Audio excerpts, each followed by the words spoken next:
Warm up pa lang hanggang sa mismong jiu-jitsu training. Game face on na si El Villanueva. Ang kanya kasing pinaghahandaan, Go faster! ganti sa kabi-kabilang pambubuli ng Crazy Five sa karakter niyang si Amira sa Afternoon Prime series na Makiling. Makikita nyo, madami kasi siyang natutunan talaga. Yung sa 6 years na nawala siya. So doon ako pinaka-excited at pinaka-excited din ako gumante sa kanila. So isa to sa mangyayari sa mga eksena na paparating na magkakalaban kaming dalawa. Kasama sa training ang isa sa miyembro ng Crazy Five na si Seb, played by Christopher Martin.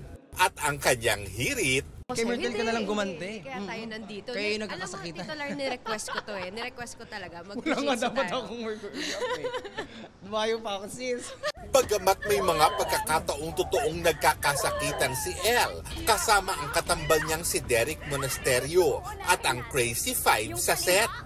Isang maganda at masayang barkadahan ang nabuo ng cast.